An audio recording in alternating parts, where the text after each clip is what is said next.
चलिए, शादी ब्याह का कार्यक्रम जब घरों में होता है तो पापा पूछते हैं टेंट वाले से, भाई सारी व्यवस्था एकदम सही हो गई कि नहीं? जो चीज जहां पे होनी चाहिए थी वहां पे अवेलेबल है कि नहीं? So all this is a part of what is called as children organising.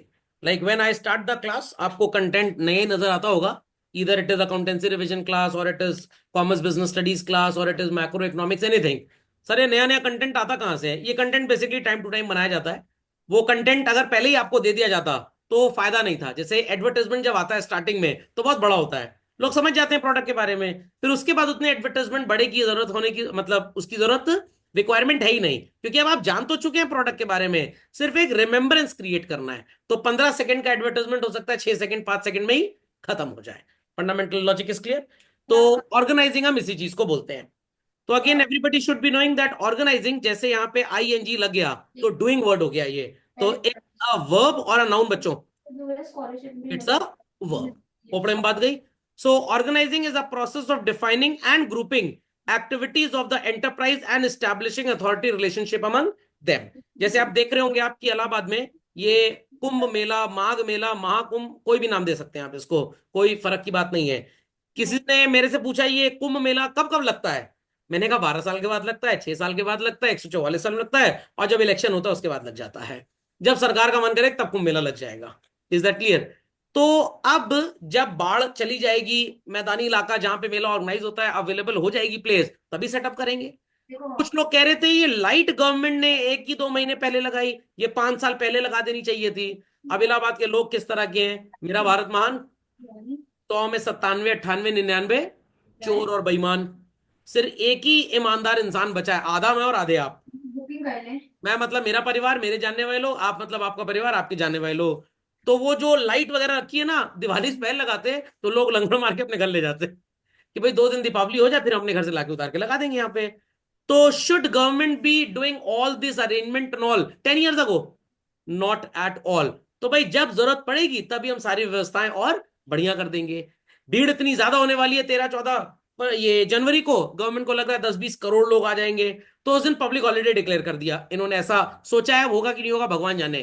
तो ये सारी हरकतें जो गवर्नमेंट कर रही है ताकि मेला ठीक ठाक चले, this is again called as what? A process known as organising. Railway station के हमारे प्रयागराज में 2 साइड्स हैं, एक एंट्री बन जाएगा और एक एग्जिट. वैसा ऐसा नहीं होता है, एक साइड से ही एंट्री होती है और एक साइड से ही एग्जिट. बट ट्रैफिक मैनेज करने के लिए कि भाई लोग ऑपोजिट डायरेक्शन में मूव ना करें, तो 60 side will be meant for entry only, and that civil line side will be meant for exit only. मेरे कुछ रिश्तेदारों ने, हम नहाने आना चाहते हैं, हमने कहा जो हमारे घर में पानी आता है, क्या नहीं संगम नहलवा दीजिएगा. मैंने, मेरा दिमाग नहीं खराब है, संगम नहलवा, पता लग खो गए. अगले दिन गुमशुदा केंद्र में रिपोर्ट चल रही है. तुम लोग भी परेशान, सर कहाँ भाग गए? समझ में आ गई बात? बट ऐसा कुछ होगा नहीं, कोई खोएगा है नहीं, और जो खोएगा उसका किसी को पता भी नहीं लगेगा. तो this is all called as what? Organising. Railway station के बाहर ही रैन बसेरा लगा दिया गया है. अब 45 दिन यहाँ के बच्चों को भी कोई टेंशन नहीं, अगर माँ बाप से कूटे भी गए, घर से उन्हें निकाल भी दिया गया, कोई बात नहीं. 45 दिन तक तो रहने खाने पीने किसी की चिंता है ही नहीं. मेले में 24 घंटे भंडारा चलता ही रहता है. रेलवे स्टेशन के पास रैन बसेरा बना ही हुआ है. तो सारी व्यवस्था जो की गई है that is nothing but organising. तो सिंपल भाषा में ऑर्गेनाइजिंग का मतलब समझ में आ गया? To put the right person at the right place and at the right time. ये मैक्सिम आपको नजर आएगा जब हम अगला एलिमेंट पढ़ेंगे, दैट इज स्टाफिंग. तो स्टाफिंग भी एक तरह का ऑर्गेनाइजिंग है, बट किस तरह का ऑर्गेनाइजिंग है? To organise human man power. खोपड़े में बात गई. तो man power organising is simply called as staffing. Okay. तो अगर आपसे पूछा जाए कि ऑर्गेनाइजिंग और स्टाफिंग में ज्यादा ब्रॉड क्या है, तो आपका जवाब क्या होगा? ऑर्गेनाइजिंग. सिर्फ मैन पावर को ऑर्गेनाइज करेंगे तो वो स्टाफिंग हो गया. हर रिसोर्स को जब आप ऑर्गेनाइज करेंगे या सेटअप करेंगे सही जगह पे, then it is called as organising. कोई समस्या इसका सिंपल मीनिंग समझने में भाई? चलिए, तो यहाँ पे काफी बातें लिखी हुई हैं, एक एक करके इनको पढ़ लेते हैं. Organizing function means translating plans into action. तो you can also say it that it is an executory function of management. I repeat children, it is an executory function of management. It involves organizing resources needed, optimum utilization of resources, translation of work into attainable tasks, empowering the workforce to accomplish these tasks. ये जो empowering the workforce है, यहां पे हम staffing में बात करेंगे what is called as training and development, क्योंकि एमसीक्यू में यही सब आपको पूछा जाएगा। ये सेंटेंस लिख के दे देंगे और बोलेंगे which part of the sentence focuses on training and development part of staffing, तो आप लिखेंगे empowering the workforce to accomplish these task. खोपड़े में बात गई। Management function is to ensure that efforts are directed towards attainment of goals. ये तो एक ऐसी लाइन रट लीजिएगा, हर जगह काम आएगी आपको। It is the process of identifying and grouping the work to be perform, defining and delegating responsibility. ये वाला जो पार्ट है children, this is somewhere concerned with what? Staffing. Organizing essentially implies a process which coordinates human efforts, assembles resources, and integrates both into a unified whole to be utilized for achieving specific objectives.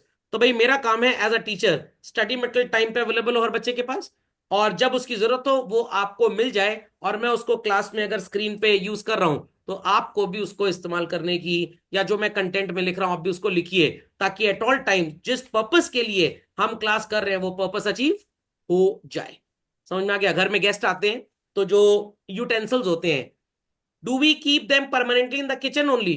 जब guest आएंगे तो kitchen से निकाल के कहां पे लेके जाएंगे? बेडरूम में ले जाएंगे, डाइनिंग एरिया पे लेके जाएंगे। फिर जब गेस्ट खाना खा चुके उसके बाद उनको डकार ना है खट्टे वाले, समझ में आ गया? कि पता लगा डकार से ऐसी फ्रेग्रेंस छोड़ी बाकी लोग बेहोश हो गए, तो उनके लिए कुछ वो माउथ फ्रेशनर, क्या वो रजनीगंधा ले जाओगे ताकि उनका चेहरा भी मुकेश की तरह फट जाए? नो, पास पास ले आएंगे। मान लीजिए सर वो इतना महंगा खाने की आदत नहीं है सर, एक वो कहावत है ना, कुत्ते को घी नहीं हजम होता, तो सर सौंफ है वो थोड़ी सी भून के ले जाएंगे, या मिश्री ले जाएंगे, या सबसे बढ़िया तो गुड़ खिला दो, खाना भी कम से कम डाइजेस्ट हो जाएगा। So organizing can be defined as a process, इनकी तो डेफिनेशन ही नहीं खत्म हो रही है। By clarifying jobs and work relationship and effectively deploying resources. तो ये जो बच्चों working relationship and clarifying jobs की हम यहां पे बात कर रहे हैं, ये सारा का सारा पार्ट अगेन किस पे फोकस कर रहा है? स्टाफिंग। क्योंकि दो ही चीज है, एक है मटेरियल और एक है मैन।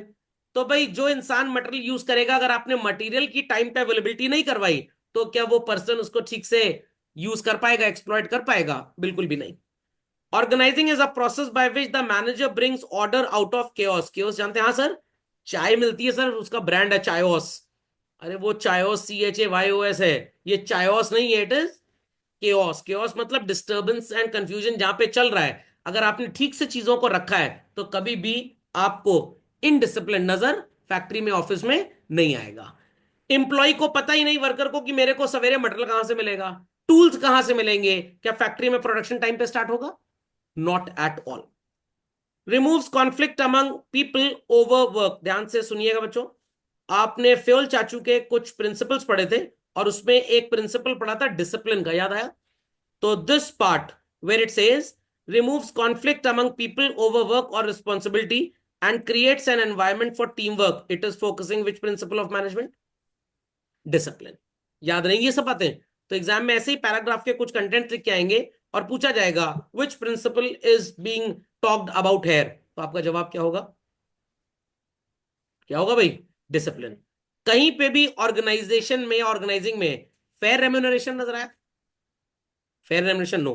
डिसेंट्रलाइजेशन या सेंट्रलाइजेशन कहीं नजर आया? Not at all. चलिए, तो what is IDAE? That is steps followed in organising. सबसे पहले आपको यह देखना है which person is fit for which type of job. अगर आपने national institute of fashion technology से रिक्रूटमेंट किया और उस पर्सन को बोला कि भाई तुम ह्यूमन रिसोर्स डिपार्टमेंट में काम करोगे, अच्छा, एक चार्टर्ड अकाउंटेंट को रिक्रूट कर रहे हैं और उससे कह रहे हैं you will be working in the design department, दोनों लोग समझ जाएंगे दैट एम्प्लॉयर की बुद्धि थोड़ी सी सटक गई है। क्या आप चार्टर्ड अकाउंटेंट को डिजाइन डिपार्टमेंट में और फैशन इंडस्ट्री वाले पर्सन को HR में रखकर कुछ भी इफेक्टिव अचीव कर पाएंगे? Not at all. हिस्ट्री के टीचर से मैथ्स की कॉपी चेक करवा लो, ज्योग्राफी के टीचर से हिंदी कॉपी चेक करवा लो, तो ज्योग्राफी वाला बस हर जगह जीरो ही लगाता रहेगा। समझ में आ गई बात? समझ में आ गई बात?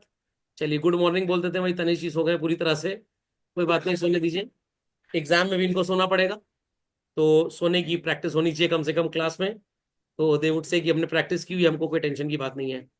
चलो भाई, identification and division of work समझ में आ गया? समझ में आ गया? डिपार्टमेंटलाइजेशन क्या होता है? We may have, let us say hospital की अगर हम बात करें, तो मान लीजिए हमारे पास एक कार्डिक डिपार्टमेंट है, एक ऑर्थोपेडिक है, एक पेडियाट्रिक डिपार्टमेंट है। पेडियाट्रिक डिपार्टमेंट क्या होता है? पेट में दर्द होता है, पेडियाट्रिक में जाते हैं। अरे नहीं, ये छोटे बच्चों वाला डिपार्टमेंट। समझ में आ गया? ऑर्थोपेडिक्स मतलब हड्डी वगैरह टूट गई जैसे। और कार्डिक मतलब हार्ट अटैक हो गया, मर गया। अब यहाँ क्या, तो हार्ट जाने की बात है। तो मान लीजिए किसी को हार्ट से रिलेटेड कोई डैमेज डिजीज है, मरम्मत कराना है, तो वो कार्डियोलॉजी में जाएगा। हड्डी वगैरह टूट गई, बाइक मान लीजिए आप चला रहे हैं, कोई सामने आया भेड़ दिया आपने उसको, तो आप उसको ऑर्थोपेडिक में ले जाएंगे। समझ में आ गया? और फिर अगर कोई बच्चे वगैरह की बीमारी है तो पेडियाट्रिक्स डिपार्टमेंट में ले जाएंगे। तो यहाँ पे पेडियाट्रिक्स वाले ही डॉक्टर मिलेंगे आपको। क्या आपको कार्डिक या न्यूरो वाला डॉक्टर ऑर्थोपेडिक सेक्शन में मिलेगा? बिल्कुल नहीं मिलेगा। तो उसके एम्प्लॉयमेंट के टाइम पे उसका डिपार्टमेंट बता दिया गया। तो डिपार्टमेंटलाइजेशन का मतलब समझ में आ गया? पक्का? मान लीजिए बिजनेस बहुत बड़ा और मल्टीपल टेरिटरीज में डिवाइडेड है, नॉर्थ साउथ ईस्ट वेस्ट, या ढेर सारे हमारे डिविजन हैं, गारमेंट्स डिवीजन है, फुटवेयर डिवीजन है, होटल डिवीजन है, हॉस्पिटैलिटी डिवीजन है, एयरलाइंस है। तो सब जगह अलग अलग टाइप ऑफ एम्प्लॉयज का हमने एम्प्लॉयमेंट किया, और जिसकी जहां पे जगह है हम वहां पे उसको काम समझा देंगे। तो it is again called as what? Organising. तो आपके घर में मान लीजिए शादी ब्याह का कार्यक्रम है, और बड़े से टेंट में सारा अरेंजमेंट है, तो जो वेटर होगा जिसका काम है सर्व करने का, क्या वो चाट के ठेले पे चाट बनाएगा? No. Cook would be asked कि तुम्हारा काम है बनाने का, वेटर वुड बी आस्क्ड कि तुम्हारा काम है सर्व करने का। ये काम अगर पलट गए तो वेटर सर्विस नहीं कर पाएगा ठीक से, और कुक ठीक से बना भी नहीं पाएगा। Logic went well? Logic went well भाई? The second last part of organizing is assignment of duties. मैंने आपको बताया था अभी अभी थोड़ी देर पहले, to put the right person at the right place and at right point of time. तो ये भी कहीं ना कहीं स्टाफिंग की ही बात कर रहा है। अभी मैंने आपसे बोला कि भाई इस पूरे डेफिनेशन में क्या आपको कहीं डिसेंट्रलाइजेशन, सेंट्रलाइजेशन या डेलीगेशन जैसा कुछ खास नजर आया? तो डेलीगेशन थोड़ा बहुत था, बट डिसेंट्रलाइजेशन और सेंट्रलाइजेशन नहीं था। So if there is a person called as a school teacher, अगर इसको कोई भी रिपोर्टिंग करनी है, तो क्या ये स्कूल के चपरासी को रिपोर्टिंग करेंगे? नो।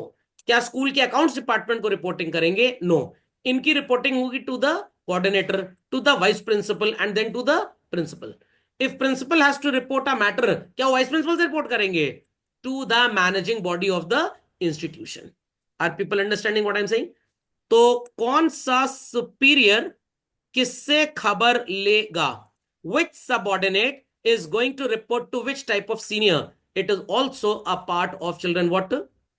Organization. समझ में आ गया? तो जब आप डेलीगेशन करते हैं, आप अगेन क्या कर रहे हैं? भैया मैं कुछ दिन की छुट्टी पे जा रहा हूं, अब मेरा काम, अथॉरिटी, रिस्पॉन्सिबिलिटी दोनों ये तुम्हें संभालनी है। तो I have offloaded my burden to somebody else whom I do think would be acting as equal to that capacity of mind which I had. So this is again what I am doing? Organizing. समझ में आई बात? समझ में आई बात? चलिए, सो ये चारों points clear हो गए भाई सबको? Sad those who didn't see Goa. जाना चाहिए था भाई, मछली देखनी चाहिए थी आपको। तो याद रहेगा सैड सी गोवा। Specialisation, a systematic allocation of job enhances productivity. मैंने आपको बताया ना भाई, कोई अगर चार्टर्ड अकाउंटेंट होगा तो उसको फाइनेंस डिपार्टमेंट हेड करने को दे देंगे। कोई अगर डिजाइन इंस्टीट्यूट से आया तो उसको डिजाइन डिपार्टमेंट का काम दे देंगे। उल्टा पुल्टा काम अगर आप पकड़ा देंगे, राइट पर्सन को राइट प्लेस पे अगर नहीं अप्लाई करेंगे, क्या काम हो पाएगा? बिल्कुल भी नहीं। अगेन गब्बर मूवी मेरे ध्यान में आती है यहाँ पे। वो एक ड्राइवर था ना जिसको लोग हमेशा समोसा और चटनी लेने भेज देते थे। देखिए आपने मूवी? गूंगो बहरों को छोड़ के बाकी बता सकते हैं?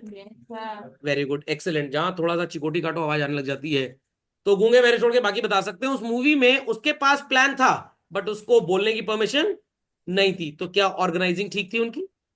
बिल्कुल भी नहीं। चलते हैं आगे। Clarity in working relationship, again जो आपने ऊपर पॉइंट पढ़ा, that is establishing responsibility relationship, ये उसी का पॉइंट है। Who is going to report to whom basically. If things are well organised, every person knows किसका क्या जॉब है, only then overlapping of work नहीं होगा और काम सही समय पे कंप्लीट हो जाएगा। तो अगर आपसे पूछा जाए proper organising leads to management being effective और एफिशिएंट, तो आपका जवाब क्या होगा भाई? इफेक्टिव होगा। एफिशिएंट में तो कॉस्ट की बात करते हैं, या कॉस्ट की तो कोई जिक्र ही नहीं हो रहा है। Management would be effective. Okay, हाँ, वेस्टेज उससे कंट्रोल हो जाएगा, तो आप बोल सकते हैं कॉस्ट ऑप्टिमम आ जाएगी। रिसोर्सेस का पूरा utilisation, properly things were manage. मान लीजिए मेरी एक फैक्ट्री है, और हम लेदर शूज का प्रोडक्शन करते हैं, तो भाई लेदर शीट्स होंगी, कट करना पड़ेगा और कतरन निकलेगी। क्या करें, उस कतरन को ब्रेड के बीच में रख के जलेबी के साथ खा जाए? नो, उस कतरन को एज अ स्क्रैप सेल करें या फ्री में दे दें? सेल करें। खोपड़े में बात गई कि नहीं गई? खोपड़े में बात गई। तो जब उस कतरन को हम सेल करेंगे तो होगा क्या, कुछ स्क्रैप से पैसा आएगा, स्क्रैप से आने वाला पैसा will be acting as our income, जो हमारे कॉस्ट को क्या कर देगी भाई, रिड्यूस कर देगी। समझ में आ गई बात? आपने हेनरी फोर्ड का नाम सुना है? अरे अभी तो बोला मैंने, आज से पहले कभी सुना था? अच्छा, हेनरी फोर्ड साहब किस लिए से जाने जाते हैं, कोई बता सकता है? अरे बाप रे, इतने बड़े बैल बुद्धि हैं लोग। फोर्ड कोई नहीं, मोटर्स। फोर्ड मोटर कंपनी का नाम आपने सुना होगा। हाँ, उसी के लिए जाने जाते हैं। तो जब उन्होंने फोर्ड मोटर कंपनी स्टार्ट की, उससे पहले जब उन्होंने फैक्ट्री लगाई, तो फैक्ट्री में रॉ मटेरियल आता था, कार पार्ट्स स्मॉल बॉक्सेस में आते थे। तो उन्होंने अपने एम्प्लॉय को बोला कि भाई मैंने एक जमीन खरीद ली है, ये सारे के सारे बॉक्सेस वहां पे डंप करवा दो। महीने, 2 महीने, साल, 2 साल काम चलता रहा और वो डंप यार्ड पूरा भर गया। फिर उन्होंने अपने एम्प्लॉय को बोला, भाई एक और जमीन खरीदी है मैनेजर, तुम उसको वहां पे डंप करवा दो। वो भी भर गया, तीसरी में भर गया। फिर मैनेजर बोलने आया, "ओ हेनरी साहब, ये सब भरता जा रहा है, इसका करना क्या है?" कह रहे अब हम यहाँ पे कार्डबोर्ड रिसाइकलिंग प्लांट लगाएंगे और हमारा सारा का सारा रॉ मटेरियल जो है, it is all free. It is all free, बस हमको मशीन लगानी है, रॉ मटेरियल हमारा पूरा इकट्ठा हो चुका है। तो this is called as optimum utilisation of resources. तो जब आपकी कॉपी भर जाती है और थोड़े से 20-25 पेज खाली रहते हैं, क्या करते हैं, नाव बना के बरसात में टहला देते हैं। देन उन सारी कॉपीज के पेजेस आप निकाल सकते हैं और स्पाइरल बाउंड वाले के यहाँ जाके एक नई कॉपी फिर से तैयार कर सकते हैं। बट कुछ रईस लोग हैं वो ऐसा काम नहीं करते हैं, मैं गरीबों की बात कर रहा था। ग्रोथ एंड एक्सपेंशन, जब आपके एंटरप्राइज में एक्सपेंशन होगा, ज्यादा से ज्यादा जॉब्स आएंगे, चीजें प्रॉपरली क्लासिफाइड होंगी, प्रोडक्ट लाइंस बड़ी डाइवर्सिफाइड है, एक नहीं आप ढेर सारा सामान बेचने का काम करते हैं, तो ultimately employment generation would be more. Time pass point था। Adaption to change, if things are not properly organized, और गवर्नमेंट कोई रूल ले आई या हमारे खुद के मन में आया कि हमको चीजों को अलग तरीके से परफॉर्म करना चाहिए, क्या हम अडेप्ट कर पाएंगे? Not at all. तो नई टेक्नोलॉजी मान लीजिए एआई की है, और आपके पास ऐसे कंप्यूटर्स ही नहीं आपने लगवाए साल भर पहले ही जो आर्टिफिशियल इंटेलिजेंस एप्लीकेशंस को यूज कर पाए, तो your wastage would be very very very high. एक छोटा सा एग्जांपल देता हूं, स्कूल्स में ये कॉन्सेप्ट बड़ा काम करता है। लाइक घर में अगर आपको कंप्यूटर खरीदना चल रहा है, तो you will buy a computer with a CPU. मान लीजिए घर में 2-3 बच्चे हैं तो 2 कंप्यूटर आ गए। बट स्कूल में एक एक लैब में 20-20 कंप्यूटर्स होते हैं, तो हर कंप्यूटर के साथ एक सीपीयू लगाना बहुत महंगा अफेयर पड़ेगा, और हर कंप्यूटर सीपीयू के साथ एक यूपीएस लगाना उससे भी महंगा पड़ेगा। What we can have in that case, एक सेंट्रलाइज सीपीयू खरीद लिया जाए और कंप्यूटर के पीछे एक वो इक्विपमेंट आता है उसको लगा दिया जाए, जिससे एक जगह सारा डेटा स्टोर होता रहेगा, तो सीपीयू की कॉस्ट कम हो जाएगी, सीपीयू को रखने की फर्नीचर की कॉस्ट भी कम हो जाएगी। Same with the power supply can be done. Okay. Development of personal, यहां पे अगेन बात आती है what is called as training and development. If things are not properly organised, you do not know कि भाई कौन सा इंसान क्या काम कर रहा है, और आपके ऑर्गेनाइजेशन में कोई चेंज आ गया, तो क्या फिट पर्सन फॉर ट्रेनिंग को ढूंढ पाएंगे? The person is fit for training on new platform, क्या आप उसको ढूंढ पाएंगे? नो। एक छोटा सा एग्जांपल यहां पे ले लेते हैं टाटा कंसल्टेंसी सर्विसेज का। Lakhs of employees are working here, but अब टीसीएस भी गूगल की तरह जेमिनी जैसा कुछ लॉन्च करना चाहता है, तो ये अपने बेस्ट कोडर्स को पकड़ेंगे या बुड्ढे खूसट सीनियर्स को पकड़ लेंगे? दोनों को पकड़ेंगे। Best coders will do coding for that development of application, और जो बुड्ढे खुसट सीनियर हैं वो चेक करेंगे उस सॉफ्टवेयर को कि इसमें कॉस्ट कितनी आ रही है, ये मार्केट में फ्री में कितने दिन तक हम दे सकते हैं, कितनी हमारी सस्टेनेबिलिटी है, कितना पैसा हम इसके ऊपर लगा सकते हैं। तो पुराने बुड्ढे इंसान का एक्सपीरियंस काम आएगा और नए इंसान का काम करने का जोश काम आ जाएगा। So like this the human beings both the new ones and the old ones would be developing. खोपड़े में बात गई? चलिए, ये बड़ा आसान है। मैं यहां पे एक एग्जांपल लेना चाहूंगा, लेटस से टाटास का। कुछ टाटा की कंपनीज हम यहां पे लिख लेते हैं। इट इज टाटा मोटर्स, खोपड़े में बात जारी है। Then we have TISCO, Tata iron and steel company. Then we have Tata consultancy services. Then we have Taj group of hotels. Then we have that Vistara airlines, अब तो टाटा ने ही एयर इंडिया को ले लिया है, खैर तो वो भी टाटा ही बन गया है, नॉट टू वरी। सबको सुनाई पड़ गया, सबको सुनाई पड़ गया, चलिए। और then they are into education also. आपने Tata institute of fundamental research Mumbai का शायद नाम सुना होगा, नहीं सुना तो मैंने अभी बोल दिया, आपने अभी सुन लिया होगा। और भी टाटा के ढेर सारे बिजनेसेस हैं, to name a few we had these. अब यहाँ पे वाइस प्रेसिडेंट भी नजर आएंगे, थोड़ा ज्यादा जल्दी आगे बढ़ गए हम। सीईओ साहब नजर आएंगे, वाइस प्रेसिडेंट आपको नजर आ जाएंगे यहाँ पे, बट बीच में तो प्रेसिडेंट भी आएंगे। फिर हमारे पास मैनेजर्स एटसेट्रा। खोपड़े में बात जा रही है भाई, खोपड़े में बात जा रही है।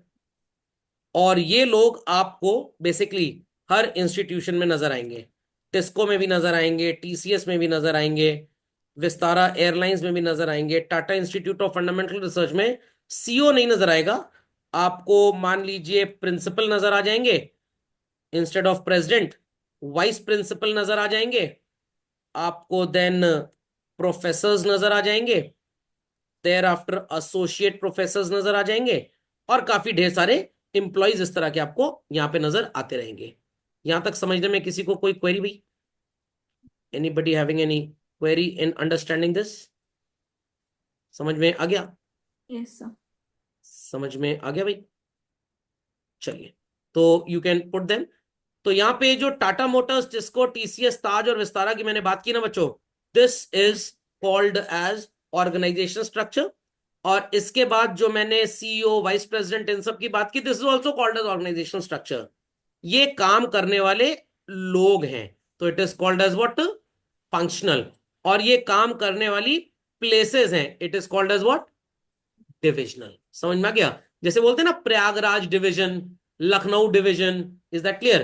तो डिवीजन मतलब the place of work basically, and people who are at different designation, they are going to function, they are going to work, तो it is known as what? Functional. तो अगर हम कोर्ट ऑफ लॉ की बात करें तो high court हुआ, supreme court हुआ, ये लॉ के क्या है? डिविजन है। Top most authority supreme court, फिर हर स्टेट में आपको एक हाई कोर्ट मिलेगा, और हर डिस्ट्रिक्ट में आपको lower court, district court, session court, किसी भी नाम से आप पुकार लीजिए। अब उसके अंदर रजिस्ट्रार्स होते हैं जो हेड होते हैं, केस का रजिस्ट्रेशन देखते हैं। Then we have chief justice, then we have जजेस, एडवोकेट्स एंड ऑल दैट। ये सब क्या होंगे भाई? ये फंक्शनल कैटेगरी में चले जाएंगे। तो फंक्शनल और डिविजनल सबको समझ में आ गया? फंक्शनल और डिविजनल सबको समझ में आ गया भाई? तो कुछ सिंबल्स अटैच कर लीजिए, कुछ सिंबल्स अटैच कर लीजिए। सो ये जो स्टार रेटेड है, दे ऑल आर फंक्शनल, और ये प्लेसेस हैं, इट इज ऑल डिविजन। तो फंक्शनल तो हर जगह नजर आएगा, डिविजनल हो भी सकता है और नहीं भी हो सकता है। एक सोल प्रोप्राइटरशिप दुकान है तो वहां डिविजनल जैसा कुछ होगा ही नहीं, but you will still find functional. खोपड़े में बात गई? खोपड़े में बात गई पक्का? तो झटपट इसको अपडेट कर लें एग्जाम्पल को।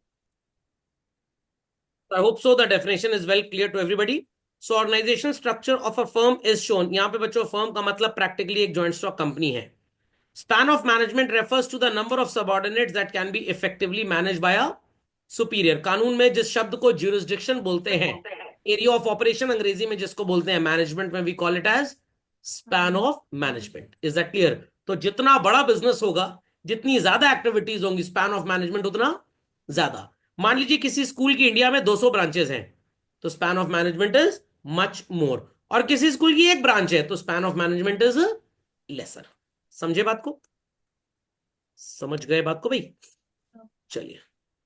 सो organization structure refers to the framework with in which managerial, ये मैजिकल आ गया है, and operating task are perform.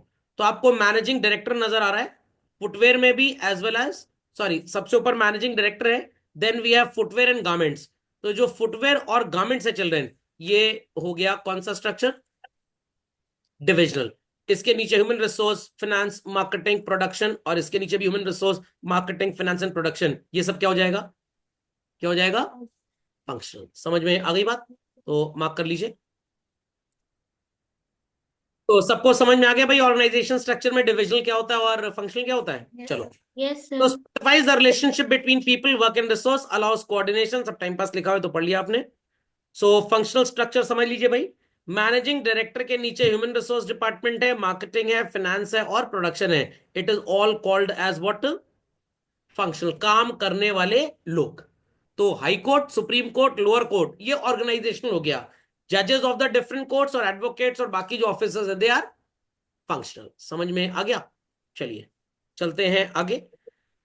Functional structure is suitable for those enterprises which have only one category of product to offer. कहने का मतलब मैंने आपको अभी बता दिया, छोटा बिजनेस है तो वहां पे डिविजनल स्ट्रक्चर तो कुछ होगा ही नहीं, सिर्फ और सिर्फ फंक्शनल। बट अगर मल्टीपल टाइप ऑफ बिजनेसेस या एक ही बिजनेस में मल्टीपल टाइप ऑफ प्रोडक्ट्स बेच रहे हैं, जैसे नेस्ले का किटकैट आता है, तो ये इनका हो गया कन्फेक्शनरी डिवीजन। फिर नेस्ले की कॉफी भी आती है, और कॉफी भी दो तरह की आती है, एक वो रेड कलर के जार में आती है। सर जार हमने तो पन्नी देखी है, हाँ थोड़ी सस्ती वाली पन्नी होती है, वैसे रेड जार होता है। और एक नेस्कैफे गोल्ड आता है। समझ में आ गया? तो अगर सेल बहुत ज्यादा है और दोनों प्रोडक्ट्स को एक्सक्लूसिवली मैनेज करना है, तो नेस्कैफे गोल्ड वाली टीम अलग होगी और नेस्कैफे नॉर्मल कॉफी वाली टीम अलग हो जाएगी। समझ में आ गया? So what are the advantages कि भाई ऑक्यूपेशनल स्पेशलाइजेशन, अगर हम सीएनजी एंड पेट्रोल दोनों ही गाड़ी एक ही पर्टिकुलर सेल्स टीम से सेल करवाएंगे, तो वो सेल्स टीम ऑब्वियस सी बात है या तो सीएनजी पे ज्यादा ध्यान देगी, पेट्रोल पे कम, या तो पेट्रोल पे ज्यादा ध्यान देगी और सीएनजी पे कम। दैट्स वाई मारुति ने सोचा कि भाई अब हम दो तरह के शोरूम चलाएंगे। Normal cheap cars would be sold in a showroom called as Arena, and the expensive ones to cheat people like me, मतलब मैं चीट नहीं कर रहा हूं, मैं गेट चीटेड हुआ हूं, will be sold where? Nexa. Same वही लोहा इस्तेमाल करते हैं, बस पब्लिक को पागल बनाने के लिए, कार का दाम ज्यादा मिल जाए तो नेक्सा के नाम पे बेच देते हैं इस गाड़ी को। अंडरस्टैंडिंग?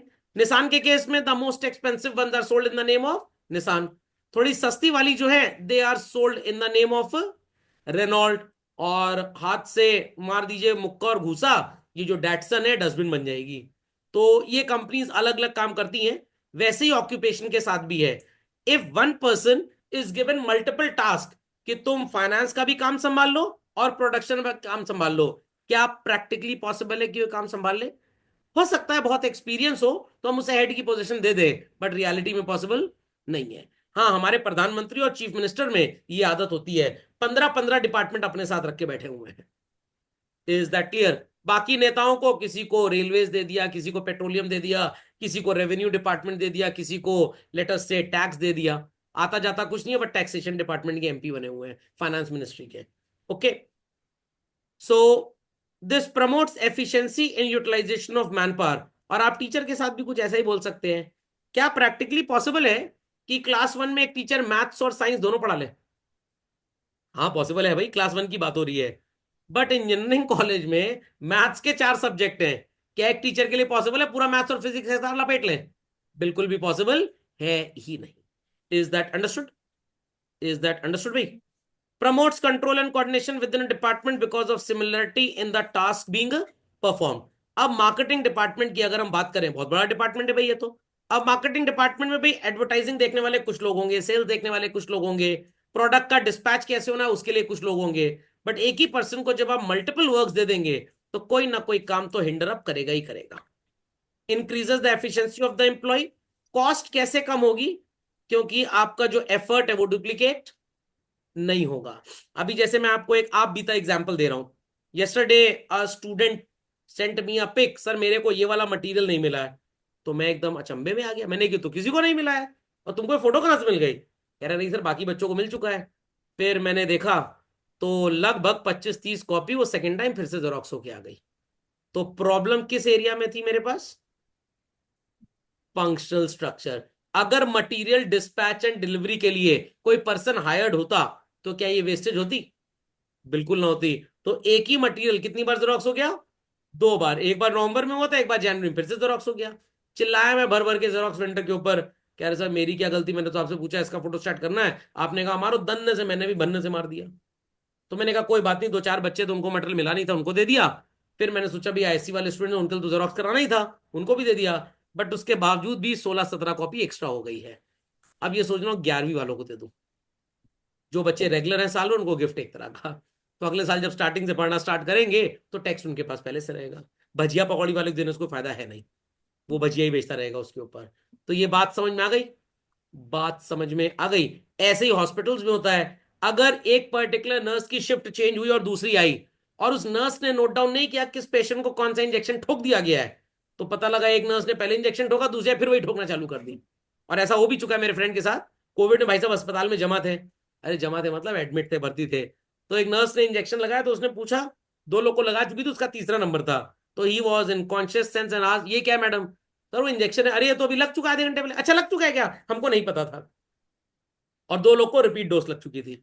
अब पता नहीं जिंदा रहे मर गए भगवान जाने। तो प्रॉब्लम वहां पे क्या था? फंक्शनल स्ट्रक्चर का प्रॉब्लम था। Okay, it makes training of employees easier at focuses on limited range of skills. तो जिस पर्सन को जिस तरह की ट्रेनिंग देनी है, हम उसको वही ट्रेनिंग बस दिलवाएंगे। तो मान लीजिए कि आप किसी कंपनी के फाइनेंस डिपार्टमेंट में एज अ चार्टर्ड अकाउंटेंट काम कर रहे हैं, और आपने आज तक जो अपनी सीए वाली ट्रेनिंग की थी वो ज्यादातर टैक्सेशन डिपार्टमेंट में की थी, बट आपको नौकरी जो मिल गई सीए बनने के बाद, वो कहां मिल गई? ऑडिट में। तो अब आपकी कंपनी गई कि कोई बात नहीं, आपको टैक्सेशन आता है बट अब आप ऑडिट का काम सीख लीजिए। तो क्या आपको नौकरी से निकाल देंगे? कंपनी आपको अपने एक ऐसे ऑफिस में भेजेगी जहां पे ऑडिट का काम बहुत ज्यादा होता है, और वहां पे आप 2-3 महीने में उसको सीख सकते हैं। Logic went well? समझ में आ गया? जैसे मान लीजिए कि हमारे कुशल भाई हैं, इनकी शादी की बात हो गई, बट इनके घर वाले चाहते हैं बहू को कार चलानी आनी चाहिए, और बहू को कार चलानी, रिक्शा चलाना आता है, क्या रिश्ता तोड़ दें? नो। ससुराल वालों को बोल दिया जाएगा अभी शादी होने में 2-3 महीने, कार चलानी सीख लो। ओके, चलिए। डिसएडवांटेजेस क्या है भाई? फंक्शनल एम्पायर सेटअप हो जाता है। सर ये क्या होता है? जिन लोगों को बहुत कुछ आता है वो सिर्फ अपने लिए काम करते हैं, और वो चाहते नहीं कि हमारा सबॉर्डिनेट या हमारा कोलीग हमसे आगे बढ़ जाए। वो अपने ट्रेड सीक्रेट्स किसी के साथ शेयर नहीं करेंगे। ओके, कहने का मतलब वो गुटबाजी या लॉबिंग स्टार्ट हो जाती है। Inter departmental conflict. Suppose I am the head of marketing department and somebody is the head of finance department. वही बात हो गई, हम किसी से कम नहीं। तो हम अपनी तैश में चल रहे हैं, फाइनेंस वाला अपने में। हमें एडवर्टाइजमेंट के लिए 50 करोड़ का बजट चाहिए, कह रहे नहीं नहीं अभी तो बजट ही नहीं है, अभी तो अप्रूवल आने दीजिए। तो आपस की लड़ाई में अल्टीमेटली सफर क्या करेगा? हमारा business concern. It may lead to problems in coordination. ये सरकारी ऑफिसर्स में बहुत ज्यादा होता है। एक्स एम्प्लॉय की वाई एम्प्लॉय के साथ बनती नहीं है, और पता लगा आपकी फाइल एक्स और वाई के बीच में अटक गई, जैसे एक दूसरे के साथ वो, अरे टेबल पे खेलते हैं ना, बॉल इधर उधर जाती, क्या बोलते हैं? Table tennis. It may lead to inflexibility as people with same skill and knowledge may develop a narrow perspective and may not appreciate others' point of view. खोपड़े में बात गई कि नहीं गई? तो कभी मान लीजिए आप हॉस्पिटल जाएं, और वहां पे let's say there is a neuro surgeon, और एक दूसरा सर्जन है जिसके हेड में इंजरी हो गई है। अब हेड में इंजरी के लिए ये न्यूरो मेडिसिन वाला दवाई तो बता देगा कौन सी चाहिए, बट ये सर्जरी नहीं कर पाएगा। और जो सर्जरी वाला है वो सर्जरी करेगा, वो दवाई नहीं बता पाएगा। अब न्यूरो में एक डिपार्टमेंट नहीं होता, ढेर सारे डिपार्टमेंट होते हैं। तो जब तक न्यूरो मेडिसिन वाला सही दवाई बताएगा नहीं, क्या न्यूरो सर्जन सर्जरी स्टार्ट करेगा? अच्छा, इनके भी ऊपर कौन होता है? वो जो एनेस्थीसिया देता है। एनेस्थीसिया क्या होता है पता है? बेहोशी का इंजेक्शन। नहीं तो है चिल्लाएंगे जैसे कुत्ता उत्ता पकड़ के ले जा रहे हैं किसी को। तो अब ये आपस में सब एक दूसरे से बड़ा खौर खाते हैं, सबको अपनी रेपुटेशन का बड़ा भयंकर वो है, क्या कहते हैं उसको भाई? अरे उस शब्द क्या है उसका? ईगो है, यस। तो ईगो इतना ज्यादा है कि एक दूसरे से बात भी करना नहीं चाहते। तो मैनी अ टाइम्स इस इनफ्लेक्सिबिलिटी और रिजिड एटीट्यूड की वजह से ये लोग आपस में कोऑर्डिनेट नहीं करते, और फाइनली हमारा इंस्टीट्यूशन सफर कर जाता है। Fundamental logic is understood well? Fundamental logic is understood well? चलिए, अभी कल परसों की बात है, मेरे एक कजन हैं, तो उनकी बहू, मतलब लगी तो रिश्ते मेरी बहू, तो उसको कुछ मेडिकल इमरजेंसी हो गई, तो ऑपरेशन होना था। फिर उसके लिए प्लाज्मा चाहिए था और ब्लड चाहिए था। तो ब्लड तो मैंने खैर डोनेट कर दिया, बट अभी तक ब्लड चढ़ाया नहीं गया है। तो मैं सोच रहा हूँ उनसे कूपन वापस ले लूँ, ताकि कल और किसी काम आ जाए तो उनको मिल जाए। तो बोला गया कि भाई प्लाज्मा लेके आइए, तो I went to the Allahabad medical college department of haematology, जहाँ पे मिलना था। कह रहे हैं 1.5 घंटे बाद आइएगा। तो मैंने जाके डॉक्टर को बोल दी बात कि 1.5 घंटे बाद आई, और एक लाइन अपने आप से लगा दी कि वो बोल रहे हैं कि अगर ज्यादा जल्दी डॉक्टर साहब को खुद भेज दो। बस अब इतना चिंगारी लगा, डॉक्टर फोन करे बात कराई जरा मेरी। वो इंटरकॉम से बात खूब चिल्लाए उसके ऊपर, कह रहे 1.5 घंटे बाद या पेशेंट की हालत खराब हो जा रही है, मरने मराने पे आ रहा है पेशेंट वगैरह वगैरह। तो डॉक्टर भी कुछ ज्यादा ही बोल दी, इतना था भी नहीं। तो कह रहा अच्छा मैडम आप बताइए ना कि भाई आपके घर वाले, तो हमें क्या लगा कि घर वाले क्या मतलब होता है, काम को काम की तरह सीखिए। कायदे से दोनों के बीच में फाइटिंग हुई, मोबाइल से बस बना नहीं पाया वीडियो में, नहीं तो उसको मैं चैनल पे वायरल कर देता। तो this is called as in flexibility. तो यहाँ पे प्रॉब्लम किस चीज का है? फंक्शनल स्ट्रक्चर का प्रॉब्लम है। समझे इस बात को भाई? So functional heads do not get training from top management positions because they are unable to gather experience in diverse areas. तो इसीलिए अब जब भी कॉर्पोरेट्स आपको रिक्रूट करते हैं, चाहे आपने 10 साल किसी ऑफिस में जॉब कर लिया हो, नई नई चीजों के लिए they keep sending people on trainings, चाहे वो आईआईटीज हो टेक्निकल केसेस में या आईएम्स हो। आपने ब्लॉकचेन के बारे में सुना होगा, ये जो क्रिप्टो करेंसी वगैरह होती है। अब 25 साल पहले जिसने कंप्यूटर प्रोग्रामिंग पढ़ी थी, क्या उसको ब्लॉकचेन के बारे में कुछ पता है? नहीं पता। बट आईआईटीज में इसकी पढ़ाई होती है। तो उन कोडर्स को, उन कंप्यूटर इंजीनियर्स को जो 20-20 साल का जॉब कर चुके हैं, उनको ट्रेनिंग के लिए वहां भेजा जाता है। सीख क्या होगी, ब्लॉकचेन टेक्नोलॉजी है क्या, फिर हम अपने आप कोडर्स को हायर करेंगे और आप उनको ट्रेन करिएगा कि भाई ब्लॉकचेन पे आप कैसे काम कर सकते हैं। Logic understood well? तो सबको समझ में आ गया what is functional structure children? पक्का?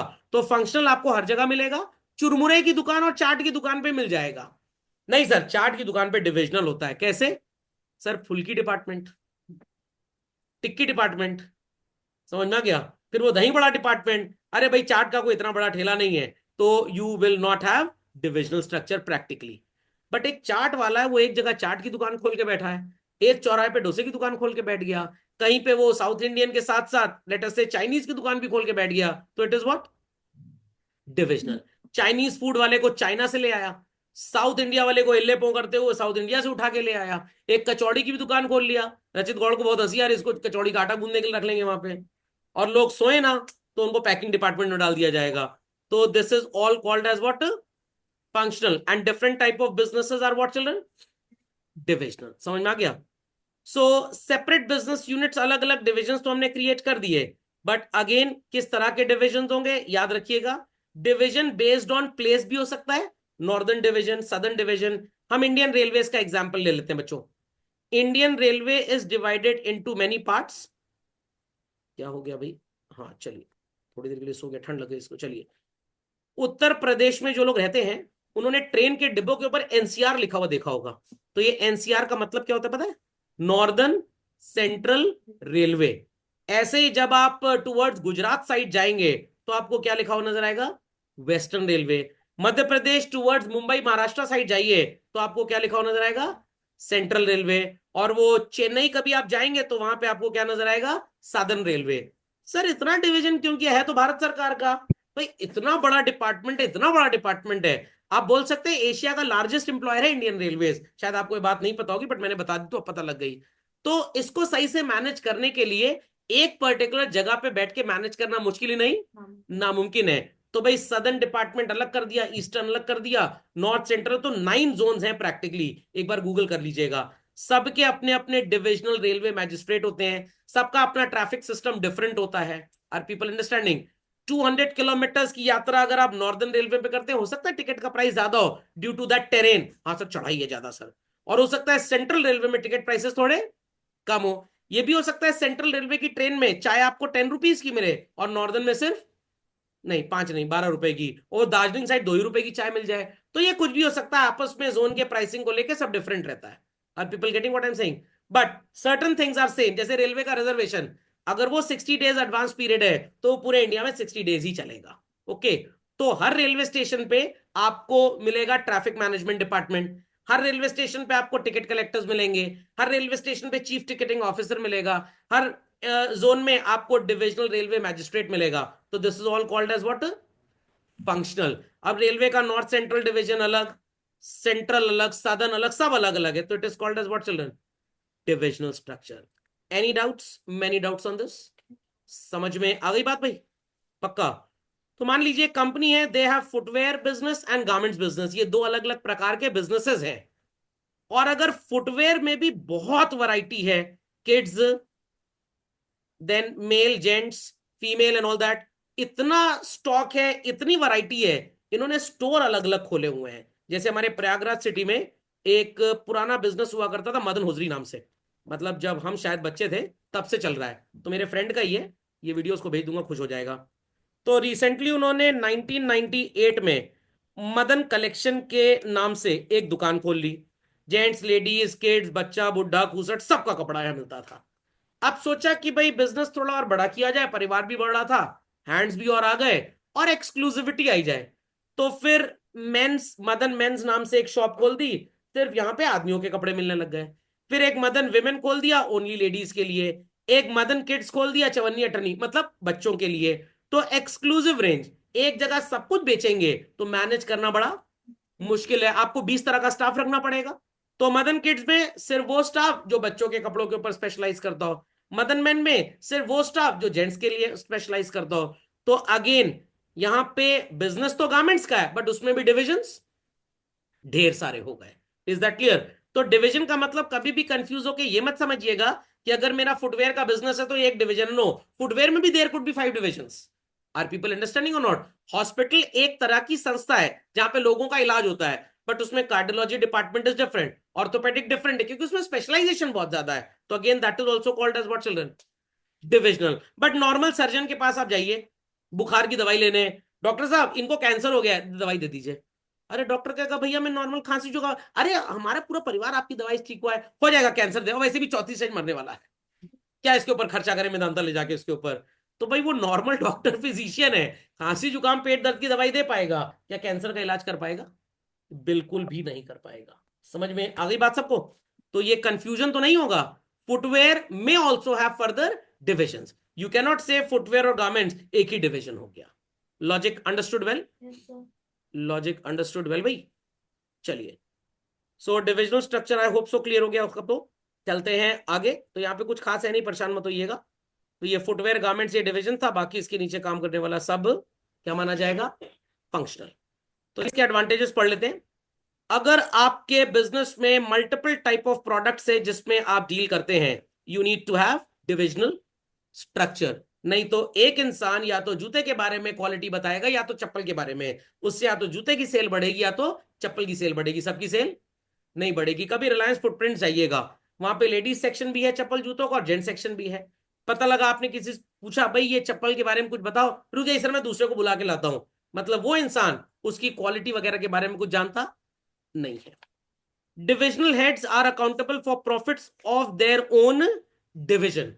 तो रतन टाटा जी तो अब नहीं रहे, मेरे से मान लीजिए बोल गए कि भाई आप सब कुछ देखिएगा, मैंने कहा नहीं मेरी तो क्लास में मैं बिजी हूं, मैं नहीं देख पाऊंगा। बट मान लीजिए तो मैं विस्तारा एयरलाइंस के मैनेजिंग डायरेक्टर को खड़काऊंगा फोन, भैया बताओ पिछले 3 महीने में what were your revenues and what were your cost. क्या बोलेगा? सर मैं ताज होटल के डायरेक्टर से आपकी बात करता हूँ। कैसा होगा? नहीं होगा। तो हम उसी पर्टिकुलर डिपार्टमेंट के या डिविजनल हेड को पकड़ेंगे उनकी जानकारी लेने के लिए। How does it promotes flexibility and initiative? Because you are responsible only for your division. दूसरा डिविजन कैसे कर रहा है हमसे से लेना देना बिल्कुल भी नहीं है। इंडियन रेलवेज का एक और एग्जांपल देते हैं। आईआरसीटीसी पहले टिकटिंग का काम इंडियन रेलवेज खुद देखता था, और जब देखा कि सही से मैनेज नहीं हो पा रहा तो उन्होंने एक बिजनेस का अलग अपना विंग सेटअप कर दिया, Indian railways catering and tourism corporation. अब ये पूरा अलग अलग टूरिज्म सर्विसेज देते हैं, टिकटिंग का काम देखते हैं, जो खाने पीने का ठेका होता है टेंडर, ये सारा काम इनका है। इंडियन रेलवेज का सिर्फ एक काम है, ट्रैफिक मैनेजमेंट, दैट्स इट, और उनका कोई काम नहीं है। खोपड़े में बात गई। रेल कोच कौन बनाएगा भाई? आईसीएफ बना देगा। आईसीएफ का फुल फॉर्म पता होना चाहिए आपको, इंडियन कोच इंटीग्रल है कि इंडियन है? हाँ, इंटीग्रल कोच फैक्ट्री। तो इंटीग्रल कोच फैक्ट्री काम क्या है? ये सिर्फ ट्रेन बनाएंगे, इंजन बनाएंगे, डिब्बा बनाएंगे। इंडियन रेलवे ट्रैफिक मैनेज करेगा, खाना पीना और टिकटिंग कौन मैनेज करेगा? आईआरसीटीसी। तो ये डिविजनल हुआ कि फंक्शनल हुआ? डिविजनल हो गया। मैन्युफैक्चरिंग का काम ये देख रहे हैं, ट्रैफिक मैनेजमेंट का काम इंडियन रेलवे खुद देख रहा है, और केटरिंग और टिकटिंग का आईआरसीटीसी। सुनाई पड़ गई बात भाई? Facilitates expansion and growth. अब अगर मुकेश अंबानी जी चाहते हैं कि भाई उनका बिजनेस बहुत फैले तो क्या खुद मैनेज कर सकते हैं? नो। उन्होंने रिलायंस जियो का अलग सीईओ बना दिया, जियो फाइनेंशियल सर्विसेज कोई और देख रहा है, रिलायंस पेट्रोलियम कोई और देख रहा है, और अभी एक वो हाथी पालन केंद्र भी खोल लिया है। कहां पे खोला है? वन तारा, जाम तारा नहीं है, वो तो सीरीज आई थी ओटीपी फ्रॉड पे। वन तारा, समझ में आ गया? चलिए, इन सब चीज के ऊपर भी सीरीज बन जाए, लोगों को सिलेबस याद हो जाए। कॉन्फ्लिक्ट में अराइज अमंग डिफरेंट डिविजन्स। मैंने इसका एकदम जीता जाता एग्जाम्पल देखा हुआ है। Years ago I was travelling from my Allahabad city, अब ये प्रयागराज हो गया है, टू जयपुर। जैसे ही ट्रेन राजस्थान साइड पहुंची, दनादन लेट होना चालू, अगल बगल दाएं बाएं ट्रेन निकली जा रही है, हमारी ट्रेन वहीं प्लेटफॉर्म पे खड़ी है। हमारे सामने एक भाई साहब फैमिली के साथ बैठे थे, बड़ा बौखला गए, पता नहीं कैसी ट्रेन है। मैंने बढ़िया 6 घंटा 7 घंटा के 10 घंटा लेट हो जाए, अच्छा एक दिन होटल का पैसा बच जाएगा। पे for 6 hours, travel for 12 hours. समझ में आ गया? तो जब दूसरे जोन की ट्रेन दूसरे जोन में जाती है तो अपनी ट्रेन को प्रमोट करने के लिए वो उसको जल्दी जल्दी ट्रैफिक क्लियर करके आगे बढ़ाते हैं, और दूसरे जोन वाली ट्रेन को हमेशा स्टॉप कर देते हैं। पहले बदमाशी रेलवे में बहुत चलती थी, अब थोड़ी खत्म हो गई है। This is called as what? Conflict. It may lead to increase in cost as there may be duplication of activities across products. ये practically कम होता है, but many a times it may be there. मान लीजिए कि मेरा एक store है selling clothing, ठीक है, मेंस क्लोथिंग भी है, विमेंस क्लोथिंग भी है, किड्स क्लोथिंग भी है। हमने कुछ शूज ऑर्डर किए रीबॉक से। किड्स क्लोथिंग वाले ने बोला कि भाई आपका ऑर्डर जा रहा है और मिनिमम 1 करोड़ रुपए का ऑर्डर होगा तभी कंपनी सामान भेजेगी, वरना नहीं भेजेगी। तो हमारे कुछ 500 जोड़े जूते बच्चे के भी मंगवा लीजिए। तो हमने अपने ऑर्डर के साथ एडअप कर दिया, और वो जो किड्स स्टोर था उन्होंने भी ऑर्डर कर दिया, तो 1 order would be delivered twice. Okay, समझ में आ गया सबको? चलिए, तो काफी कुछ बता दिया, इसलिए ये डिफरेंसेस आप खुद से कर लेंगे, इसमें मेरे को कुछ पढ़ाने की जरूरत नहीं है, बट है important children. Okay, next lecture will be taking up coat pant पहन के आ गए तो फॉर्मल, और जीन्स टी शर्ट पहन के आ गए तो इनफॉर्मल। अरे नहीं भाई, ऐसा कुछ नहीं है। भाई भतीजावाद, जान पहचान, जुगाड़ पानी से काम हो गया तो इनफॉर्मल। तो मैं जिस अपने so called daughter in law की बात बता रहा हूँ कि वॉज हॉस्पिटलाइज 2 days अगो, तो अब जुगाड़ पानी थोड़ा था मेरा इलाहाबाद मेडिकल कॉलेज में, पहुंच ना जाइएगा मेरा नाम बता के। तो डॉक्टर ने कहा पर्चा आपका बना है, मैंने कहा लीजिए फोन से बात करिए, सब पर्चा इसी पे है। तो मेरे एक ब्रदर इन लॉ है, वो सीनियर कार्डियो सर्जन है, एमसीएच वगैरह किया है उन्होंने। तो उन्होंने कहा हाँ हमारे घर के पर्चा सब बन जाएगा, इलाज चालू करो। इलाज रात में चालू हो गया, पर्चा कल दिन में बना था 6 घंटे बाद, क्योंकि बैंक से कुछ पैसे ट्रांसफर होने थे वो एक स्कीम के तहत। तो that is called as which relationship? Informal. But पर्चा बन गया तो फॉर्मल हो गया।